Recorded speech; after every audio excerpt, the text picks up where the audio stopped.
Amém. Antes de iniciarmos o estudo, vamos orar mais uma vez, assentados como estão. Pai Santo que estás nos céus, humildemente na tua presença, estamos aqui te adorando, louvando-te. Nós estamos expressando o nosso sonho de viver no céu com Jesus. Amém. Vários hinos que cantamos falam da nossa esperança de ver Cristo voltando em glória e majestade. Amém. Pai eterno, há tanto tempo, teus filhos no passado já têm sonhado com este dia, têm pregado sobre este dia, e muitos deles já faleceram. E nós estamos pregando sobre a volta de Jesus, e ansiando por ela, mas sabemos que agora é chegado o tempo da tua volta. Agora é chegado o tempo do fim deste mundo, Pai, de Jesus Cristo se manifestar para colocar um fim no pecado, para mais colocar um fim na história de Satanás, e arrebatar e levar para o céu o povo escolhido, a menina dos teus olhos, a tua igreja, Pai. Derrama sobre nós o Espírito Santo. Fale o Espírito Santo através da Bíblia. O mesmo Espírito que iluminou João na ilha de Patmos. Que esse mesmo Espírito Santo se manifeste aqui, nesta noite, abrindo a nossa mente e abrindo os nossos olhos para vermos as visões do céu. As visões que João contemplou, que possamos ter vislumbres da eternidade através do Apocalipse. Amém. Fala ao nosso coração, Pai. Em nome de Jesus pedimos. Amém. Amém. Nós queremos dizer que vamos dar para vocês, já foi dado para vocês, este gráfico que foi preparado por um amigo nosso, que Irã Magalhães preparou este gráfico gratuitamente. Ele esteve um ano cego, totalmente cego, e Deus deu-lhe a visão de novo para ele fazer o trabalho de Deus. Amém. Ele se propôs a fazer esse trabalho. Então, Deus prepara pessoas, porque eu sei escrever no computador, mas não sei fazer gráficos. Então, ele disse, eu vou fazer os gráficos para o senhor. Então, você está recebendo um gráfico desse, que é um por família. Vocês não precisam de mais de um por família, porque a família tendo, todos podem ler em casa. E eu aconselho você a plastificar. Pode ver que o meu está plastificado. A pessoa que imprimiu os gráficos aqui, plastificou o meu de presente. Então, para não estragar, para não molhar, para não rasgar, você plastifica, porque você vai usar isso aqui para estudos bíblicos. Tá certo? Isso aqui você tem que ter na mão para dar estudos bíblicos, para fazer sermões sobre o Apocalipse. Porque, além das 7 igrejas, nós vamos dar para você também um gráfico dos 7 selos. Está aqui o gráfico dos 7 selos, vamos dar amanhã. As 7 fases do juízo celestial. E depois vamos dar para vocês também o gráfico das 7 trombetas. Nós vamos iniciar no capítulo 1 de Apocalipse e vamos fazer uma viagem introduzindo-nos no santuário do céu, introduzindo-nos no Santíssimo do Santuário Celestial e assistindo às cenas que Deus revelou a João no Apocalipse. Portanto, vamos amarrar os cintos e vamos iniciar a nossa viagem, tá certo? Aqui está no quadro. Aqueles que quiserem imprimir, podem entrar no site apocalipserevelado.com. Este é o nosso site, apocalipserevelado.com. E lá, na primeira página, tem os 3 gráficos. Tem os 3 gráficos. Das 7 trombetas e dos 7 selos e das 7 igrejas. Vocês podem imprimir isso, podem usar livremente. Então, queridos, vamos abrir a Bíblia em Apocalipse capítulo 1. Apocalipse capítulo 1. Esta é uma mensagem que Deus escreveu para o tempo do fim. Como foi dito, capítulo 1, verso 3, bem-aventurado aquele que lê e os que ouvem as palavras desta profecia, bem-aventurados os que ouvem e que leem as palavras desta profecia. Se bem que muitos desprezam o estudo das profecias, existe um projeto chamado The One Project, projeto número 1, que foi lançado na Igreja Adventista nos Estados Unidos, já foi implantado lá, está sendo implantado na Europa, está sendo implantado no Brasil. Projeto número 1, esse é o título. que é desprezo às profecias, não estudar assuntos difíceis. Mas, queridos, a Igreja de Deus foi chamada em 1844 para estudar e para pregar e anunciar ao mundo profecia. A Igreja Adventista é uma igreja profética. E o membro da Igreja Adventista e o pastor da Igreja Adventista precisa entender das profecias de Daniel e de Apocalipse. Portanto, queridos, bem-aventurado aquele que lê, aquele que ouve a palavra desta profecia e guarda as coisas que nela estão escritas, porque o tempo está próximo. Ali na ilha de Patmos, onde eu já estive com a minha esposa, visitando a ilha de Patmos, visitando a gruta onde João recebeu a visão do Apocalipse. Ali num dia de sábado, diz aqui no capítulo 1, verso 10. Capítulo 1, verso 10. Eu fui arrebatado em espírito no dia do Senhor. Foi num dia de sábado que João recebeu a revelação do Apocalipse. Ele recebeu esta visão e ele foi orientado por Deus para enviar para as 7 igrejas que estão na Ásia. As igrejas de Éfeso, Esmirna, Pérgamo, Tiatira, Sardes, Filadélfia e Laodiceia. Eram 7 igrejas literais que existiam, mas Deus usou estas 7 igrejas para representar a história do cristianismo durante a fase de Jesus Cristo no lugar santo do santuário celestial. Quando Jesus Cristo subiu ao céu no ano 31, ele morreu no dia 14 de Nisan do ano 31, estão vendo aqui? 14 de Nisan, debaixo da igreja de Éfeso, 14 de Nisan do ano 31, foi a morte de Jesus Cristo. Ele é a Páscoa, o Cordeiro Pascal. Jesus Cristo ressuscitou no dia 16 de Nisan, que é exatamente o dia da festa das primícias. Jesus não poderia ter ressuscitado no dia 15 nem no dia 17, porque lá em 1ª carta aos Coríntios, capítulo 15, diz que Cristo é a primícia dos que dormem. Se Cristo é a primícia dos que dormem, ele ressuscitou no dia das primícias. Mas uma multidão ressuscitou com ele. E essa multidão subiu ao céu com ele no dia das primícias, no dia 16, que foi no domingo.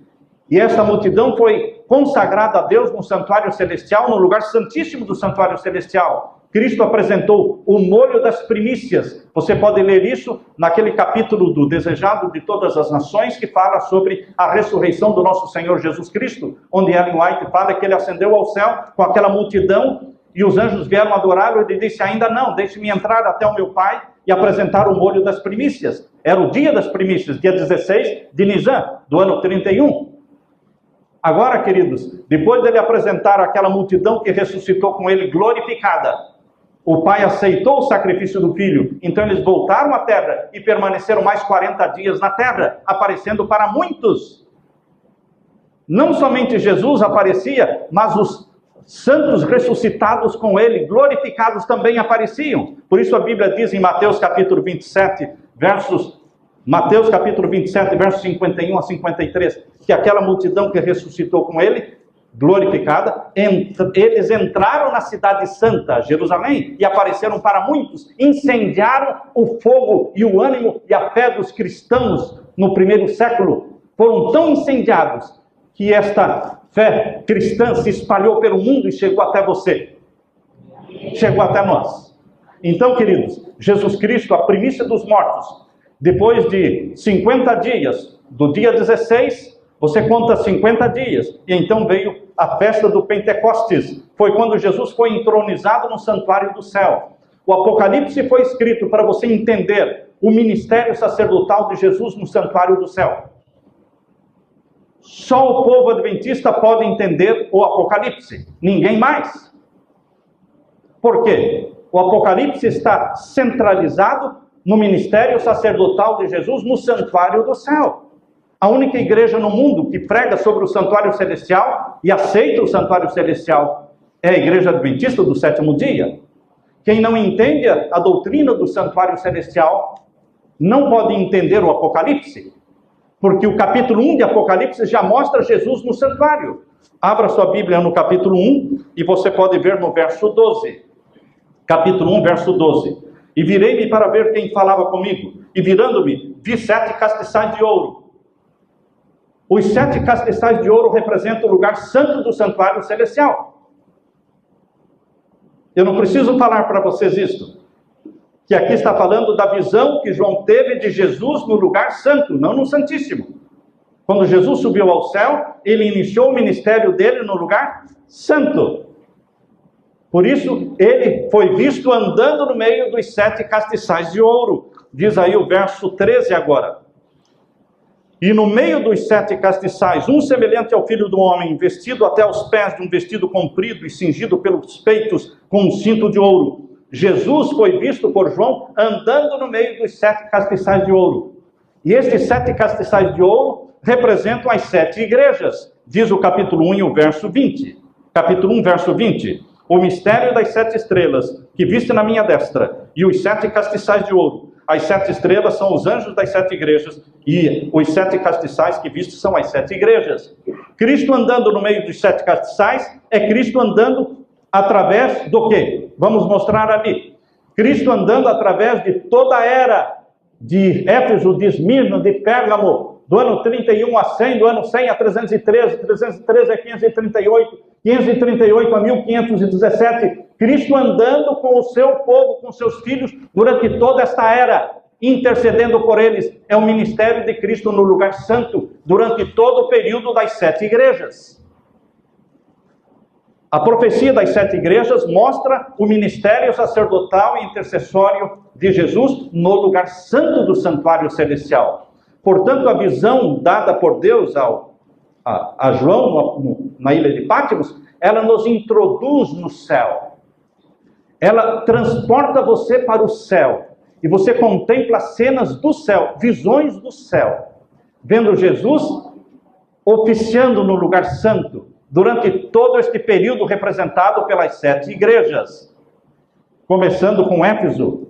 E depois, então, aqui no período de Éfeso, foi a entronização de Jesus no santuário do céu. Estão vendo bem embaixo de Éfeso, entronização de Jesus no santuário do céu. Que dia ele foi entronizado? Qualquer dia não, irmãos. Ele foi entronizado no dia do Pentecostes. A festa do Pentecostes tinha um dia exato.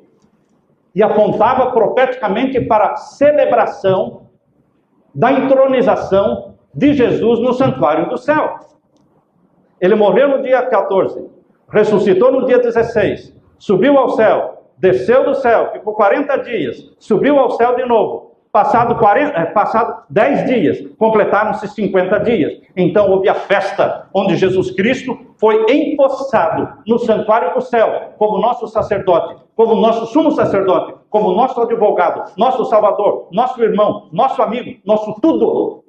Ele é o nosso tudo. Ele é o meu pão, ele é a minha água, ele é o meu carro, ele é a minha casa, ele é o meu amigo, ele é o meu advogado, ele é o meu defensor, ele é o meu maná, ele é o esconderijo, ele é o meu abrigo, ele é a rocha da minha salvação. Amém. Ele é tudo em todos. Iniciou então o ministério de Cristo no santuário celestial. Quando? No dia do Pentecoste. Cumpriu-se a profecia dele, é-me dado todo o poder no céu e na terra. E ele, porque ele recebeu todo o poder no céu e na terra, ele enviou o Espírito Santo. O Pentecostes não celebra somente a chuva temporã do Espírito Santo. O Pentecostes celebra primeiro a entronização de Jesus no santuário do céu. E então ele envia o Espírito Santo, porque cumpriu-se a profecia, é-me dado todo o poder no céu e na terra. Queridos, durante o segundo período da igreja de Esmirna, 100 a 313, a igreja foi perseguida. Uma dezena de imperadores perseguiram a igreja. Trajano perseguiu a igreja, o imperador Adriano, o imperador Marcos Aurélio, o imperador Décio, o imperador Valério, o imperador Diocleciano, o imperador Galério. Todos eles perseguiram a igreja. Foi o pior período de perseguição da igreja cristã, foi o período de Esmirna. Uma perseguição atrás da outra. E terminou em 313. Por que terminou em 313? Porque do ano 303 a 313 foi um período muito forte de perseguição de 10 anos. 303 a 313. 10 anos de perseguição. Mas finalmente Constantino apareceu, proclamando-se cristão. E ele escreveu um edito, um decreto chamado Decreto de Milão, acabando com a perseguição contra os cristãos em 313. Portanto, queridos, aí vem o período de Pérgamo. período de Pérgamo, a igreja deixou de ser perseguida. E a igreja foi exaltada à igreja estatal, igreja nacional, a igreja do Império Romano. Agora a igreja era a igreja do imperador. Agora não havia mais perseguição. E quando não há perseguição, o mundanismo entra na igreja. É o que está acontecendo em nossos dias. Está faltando perseguição. Está faltando perseguição. Porque no tempo da perseguição só é cristão quem é cristão de verdade. Porque os mormons caem fora. O joio cai fora. No período de Pérgamo, a igreja apostatou, a igreja se casou com o paganismo. Foi o período do paganismo entrando para a igreja no dia 7 de março de 321, com o primeiro decreto dominical. A história vai se repetir. O decreto dominical vai ser imposto novamente sobre o povo de Deus. A história se repete. O primeiro decreto dominical foi 7 de março de 321. Estão vendo ali? No período de Pérgamo. O sol começou a ser adorado como Deus na igreja de Deus. Mas Constantino não estava contente somente com a adoração do sol. Ele também queria que o povo de Deus adorasse a lua. Então, no concílio de Nicéia, em 325, ele colocou a adoração a Ishtar, deusa lua, deusa da fertilidade. Começou a ser adorada em 325 pela igreja cristã. E hoje a Páscoa comemora a celebração da deusa lua. Eu sei que muitos cristãos comemoram a Páscoa, mas não é a Páscoa bíblica. Esta é a celebração à deusa lua. Quem guarda o domingo celebra o Deus Sol, quem comemora a Páscoa celebra a deusa lua. Mas Constantino não estava contente com a celebração do Deus Sol e da deusa lua. Ele queria que todos adorassem também o filho do Sol, o Tammuz, de Ezequiel capítulo 8. Então, queridos, você pode ver ali, em 330 a 335, Constantino introduziu na igreja cristã a festa pagã do Natal, 25 de dezembro, adoração ao filho do sol, chamado Tammuz, mencionado em Ezequiel capítulo 8. Deus mostra ali em Ezequiel capítulo 8, dizendo para Ezequiel: veja esta leviandade. E Ezequiel viu o povo adorando dentro do santuário, dando costas para o oeste, inclinando-se para o leste, o nascente do sol, adorando Tammuz. A história se repete. Hoje a cristandade está adorando o Deus Sol, a deusa Lua e o Deus Tammuz. Queridos, aqui vemos então a destruição dos que faziam frente ao Vaticano, ao bispo de Roma. Vejam aí, 493, destruição dos Érulos, 496, conversão de Clovis, e agora vem a destruição dos vândalos em 534. Agora vem Tiatira, queridos, 538 a 1517. Está mostrando a história do cristianismo no período da Idade Escura, da Idade Média, a supremacia papal. Em 538 começou e foi então até 1798 a supremacia papal. Mas em 1517 começou a reforma protestante de Martinho Lutero. Portanto, você vê no período de Tiatira a destruição dos ostrogodos em 538, a supremacia papal começando em 538, matando os valdenses, matando Wycliffe, matando os albigenses, matando os huguenotes. Foi um período de matança aos cristãos, o período de Tiatira. Queridos, ali no período de Sardes, nós temos 1517 a 1798. Durante todo esse período que nós estamos vendo, Jesus Cristo estava oficiando no lugar santo do santuário celestial. Por isso João ouviu caminhando no meio dos 7 castiçais: eis que eu estou convosco todos os dias. Jesus estava com a igreja no passado, Jesus está com a igreja no presente. Só que Jesus não está mais no lugar santo. Ele esteve no lugar santo até 1844. Quando chegou o período de Filadélfia, vejam lá, o período de Filadélfia, amor fraternal, é o período da festa das trombetas. Nós vimos no período de Éfeso a festa da Páscoa do Santuário Celestial, foi a morte de Cristo no Calvário, certo? A festa das primícias do Santuário Celestial foi a ressurreição de Cristo com aquela multidão que ressuscitou com ele. A festa do Pentecostes do Santuário Celestial foi a celebração da entronização de Jesus no Santuário do Céu e a o derramamento do Espírito Santo. Agora, passaram as festas do início do ano. Agora vem as festas do final do ano. As festas sagradas do Santuário Celestial, no final do ano. Ela começou na igreja de Filadélfia. A festa das trombetas começava no primeiro dia do 7º mês e durava 10 dias. Eram 10 dias de festa. Portanto, foram 10 anos. A festa das trombetas no tempo de Filadélfia durou 10 anos. Foram 10 anos pregando a volta de Cristo. Vocês lembram quem foi usado por Deus para anunciar no mundo todo? Vejam ali debaixo de Filadélfia. Temos aqui, olha, no 1804, Sociedade Bíblica da Inglaterra foi formada. 1807, Robert Morrison foi enviado como missionário. 1810, Manuel Lacunza publicou seu livro sobre a volta de Jesus. 1812, Adoniran Judson foi enviado como missionário.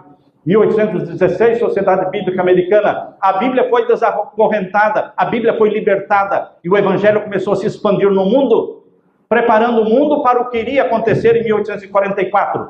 José Wolff, missionário, 1821. Edward Irving, na Inglaterra. Guilherme Miller, nos Estados Unidos. 1831, ele começou a pregar. David Livingstone, na África. Hudson Taylor, em Burma. Queridos, esta foi a festa das trombetas, preparando o mundo para aquilo que aconteceria em Laodiceia, em 1844.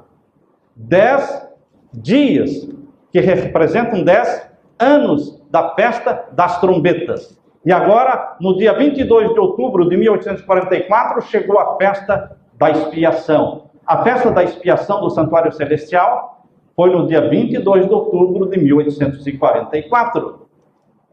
Até ali, Cristo estava oficiando no lugar santo do Santuário Celestial.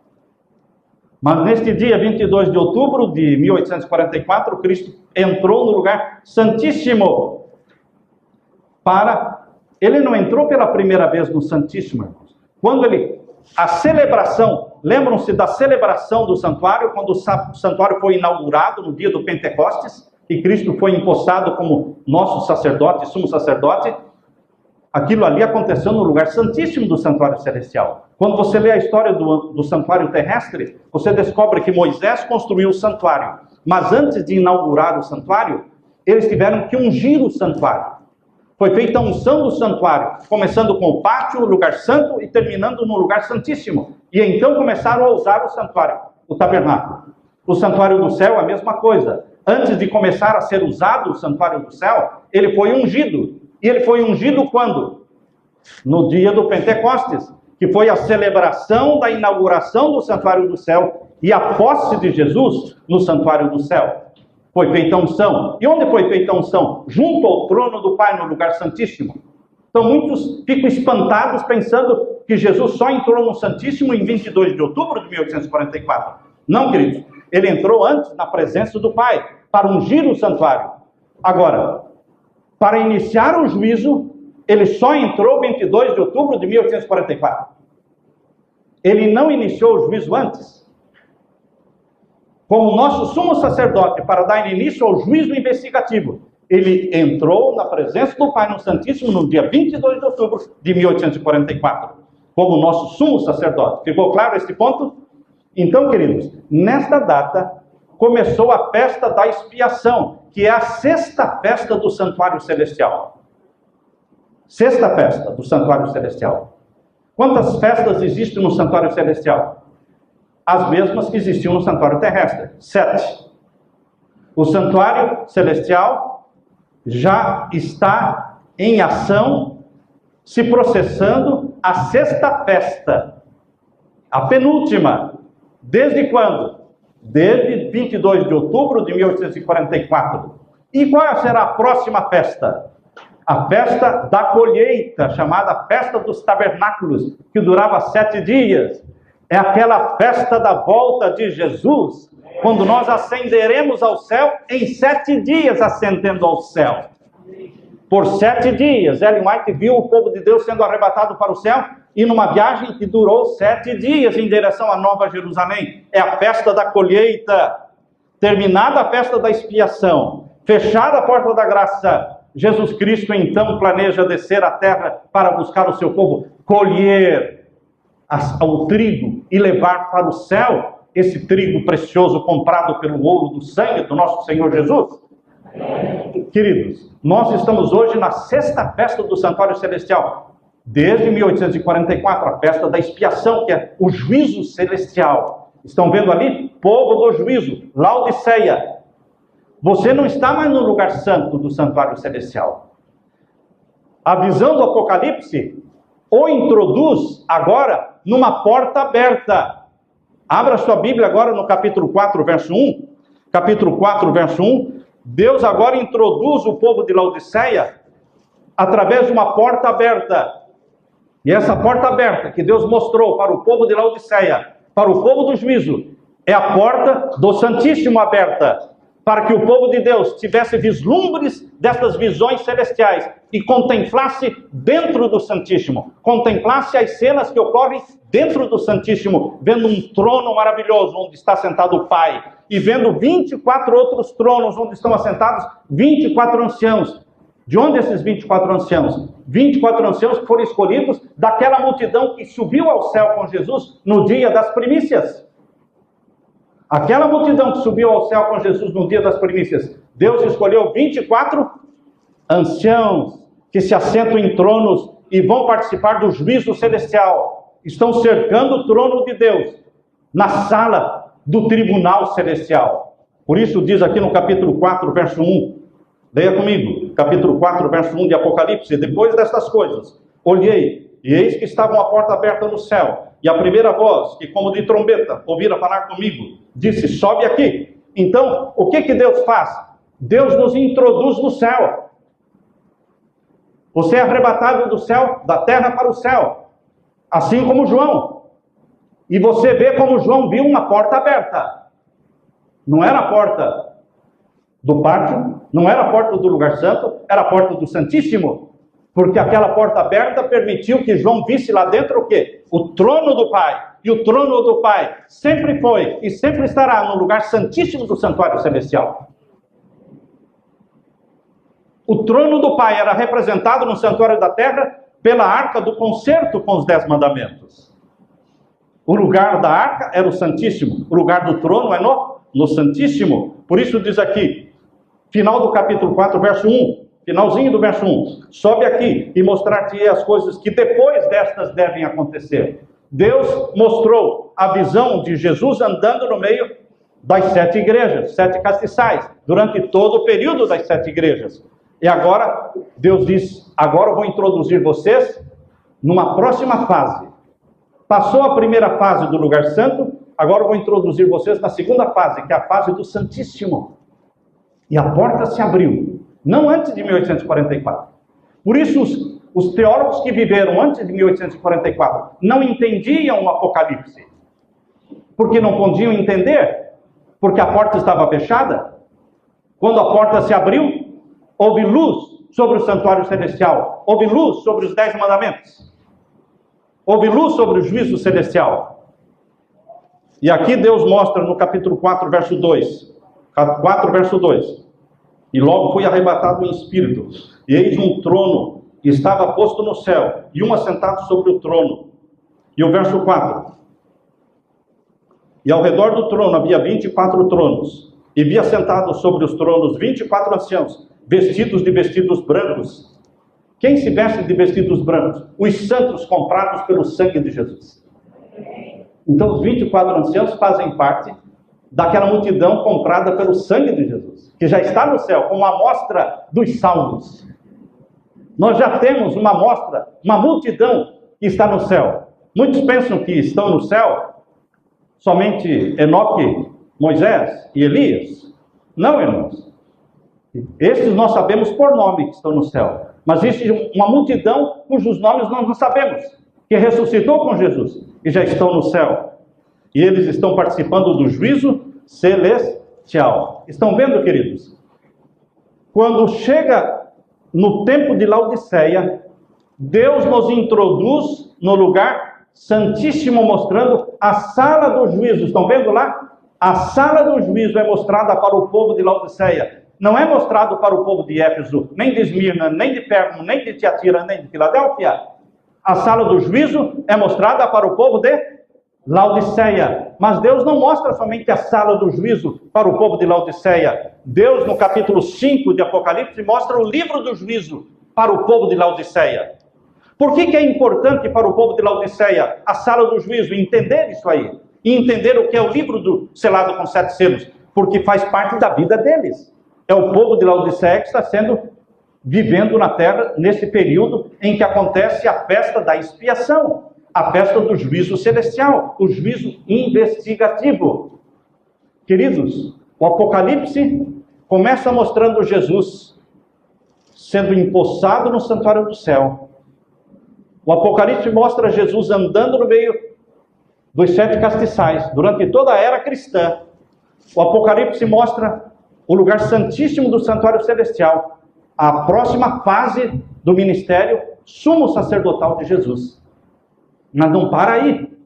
Nós vamos estudar amanhã com vocês a fase dos 7 selos, que mostra o processamento do juízo celestial. Se o livro selado com 7 selos foi entregue nas mãos de Jesus, no dia 22 de outubro de 1844, quando ele recebeu o livro da mão do Pai, e começou a abrir o livro selado com 7 selos, então isso diz respeito ao selamento do povo de Deus. Os 7 selos dizem respeito ao selamento do povo de Deus, que iniciou em 1844. Agora, queridos, quando você chega nas 7 trombetas, que nós vamos dar para vocês o gráfico amanhã, vocês vão ver Jesus Cristo terminando o juízo. Ele termina o juízo no 7º selo. Fecha a porta da graça. E agora Jesus sai do Santíssimo.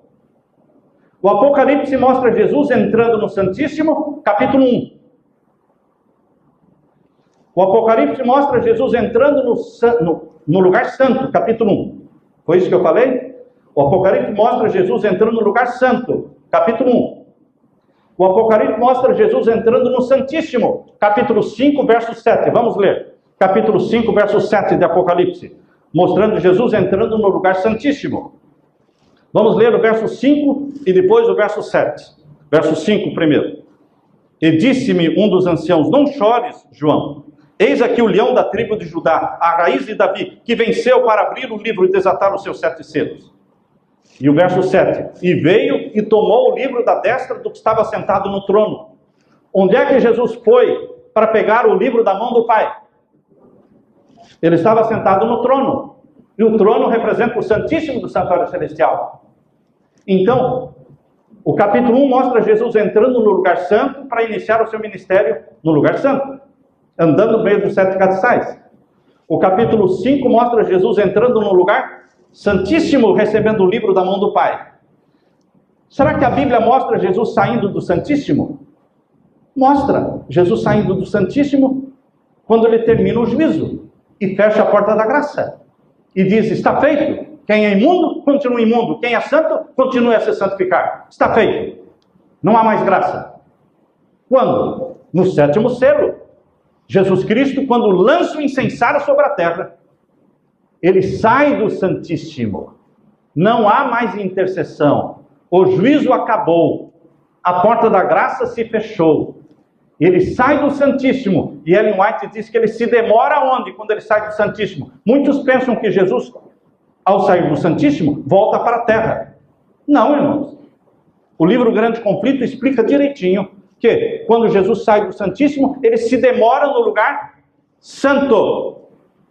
Nesse tempo que Jesus se demora no lugar santo, é o tempo em que Satanás tem permissão divina para ocasionar as destruições proclamadas nas 7 trombetas. E ele então começa a destruir 1/3 de cada coisa na terra. Depois que Jesus deixou o Santíssimo, e ele se demora no lugar santo, aí vem então as profecias das 7 trombetas. Vejam, a Bíblia no Apocalipse mostra Jesus entrando no santo, depois entrando no Santíssimo, depois saindo do Santíssimo.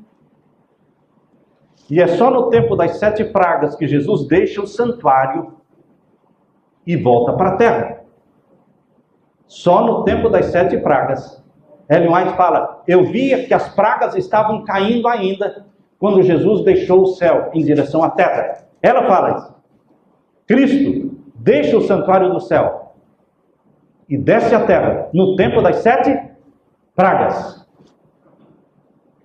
Queridos, tudo isso nós vamos estudar com vocês no decorrer desse seminário. Mas eu quero terminar com vocês falando de Laodiceia. O povo. Jesus passa do santo para o santíssimo. Isso está em Daniel 8,14. Até 2.300 tardes e manhãs e o santuário será purificado. Quando começou a purificação do santuário? 1844. Tempo de Laodiceia. Por isso que Deus mostra a sala do juízo. Porque em 1844 começou o juízo. E eu tenho que entender como funciona o juízo. Onde se processa o juízo? Em que sala? Como é que é? Um trono com mais 24 tronos. É uma coisa linda. Quando Daniel viu esta visão, ele viu com menos detalhes. Em Daniel capítulo 7, versos 9 e 10, capítulo 7 de Daniel, versos 9 e 10, ele viu tronos. Mas não disse quantos tronos. Mas falou tronos no plural. Agora, a visão de Apocalipse fala quantos tronos são. É um trono mais 24 tronos, formando um total de 25 tronos. Daniel viu também, abriram-se os livros, mas não diz quantos livros. Está lá em Daniel capítulo 7, verso 9 e 10. Abriram-se os livros e iniciou-se o juízo. Mas ele não fala quantos livros. Em Apocalipse tem mais detalhes. Jesus Cristo, começa a abrir um livro que na realidade são 7. Um livro que na realidade são 7 tomos, 7 volumes. O livro selado com 7 selos são 7 volumes. Cada volume está selado com um selo. E ele abre individualmente, um por um. Quando você segura a Bíblia na sua mão, você pode dizer, eu tenho aqui um livro. Outra pessoa pode dizer, você não tem um livro, você tem 66 livros.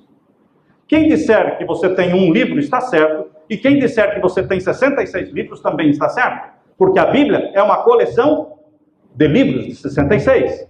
O livro selado com 7 selos é um livro, porém são 7 tomos, são 7 volumes.